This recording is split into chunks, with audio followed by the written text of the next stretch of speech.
Back to news. Sharmila యాత్రపై స్పష్టత వచ్చేసింది. వైఎస్ఆర్సీపీలో దాదాపుగా చెల్లెలి పేరు ఖరారైపోయింది. Date ప్రకటించడమే late. జనంలో మమేకమై తండ్రిని తలపించేలా ప్రభుత్వ తీరును ఎండగడుతూ పాదయాత్ర సాగించేందుకు రంగం సిద్దమవుతోంది.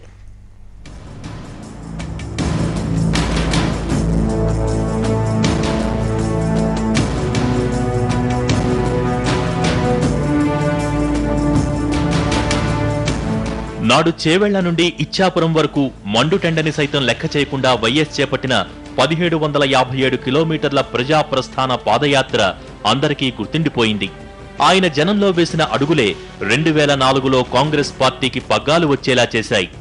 ఇప్పుడు నాటి వైభవాన్ని పొందటంతో పాటు పార్టీలో జగన్ లేని లోటుతో డీలాపడ్డ శ్రేణుల్ని ఉత్తేజపరిచేందుకు ప్రణాళిక రూపొందించింది వైఎస్ఆర్సీపీ. పాదయాత్ర చెయ్యాలా లేక జగన్ మధ్యలో ఆపిన ఓదార్పు కొనసాగించాలా అన్న అంశంపై విస్తృతంగా చర్చ సాగింది. మెజార్టీ నేతలు పాదయాత్రకే మొగ్గు చూపారు. జగన్ కు ఇప్పట్లో బెయిల్ వచ్చే అవకాశాలు కనిపించడం లేదు. ఈలోగా ప్రజలతో గ్యాప్ పెరగకుండా నిరంతరం వారి మధ్య ఉండాలంటే యాత్ర ఒక్కటే పరిష్కారమన్న నిర్ణయానికి వచ్చింది వైఎస్ఆర్సీపీ.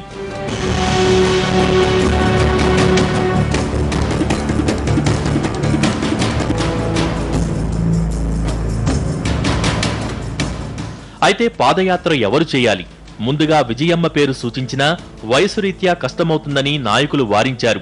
ఇక మిగిలింది కూతురు షర్మిల, కోడలు భారతి.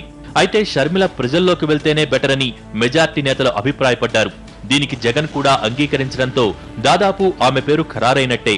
పొలిటికల్ అఫైర్స్ కమిటీలో మరోసారి చర్చించి అటు జగన్తో మాట్లాడిన తరువాత యాత్ర తేదీల్ని ప్రకటించనున్నారు. ప్రస్తుతం మీకోసమంటూ జనంలో తిరుగుతున్న బాబు యాత్రకు ధీటుగా ఉండాలని తండ్రి వైఎస్ ను తలపించేలా షర్మిల టూరు ఉండేలా ప్రణాళిక రచిస్తున్నారు. ఇడుపులపాయలో వైఎస్ సమాధి నుంచి ప్రారంభమై రాయలసీమ, కోస్తాంధ్ర, తెలంగాణల్లో దాదాపు 2000 కిలోమీటర్లు యాత్ర సాగేలా షెడ్యూల్ రూపొందిస్తున్నారు. ఇప్పటికీ ఇంకా డేట్ ఖరారు కాకపోయినా ఈ నెల 17 నుండి ప్రారంభం కావచ్చని సమాచారం. వైఎస్ మృతి తర్వాత కాంగ్రెస్, టీడీపీ కుట్రపూరిత రాజకీయాలు, నాటి పథకాల్ని సర్కార్ నీరుగార్చిన తీరు తదితర అంశాల్ని ప్రధాన ఆయుధంగా ప్రజల్లోకి తీసుకెళ్లాలని భావిస్తోంది వైఎస్ఆర్సీపీ.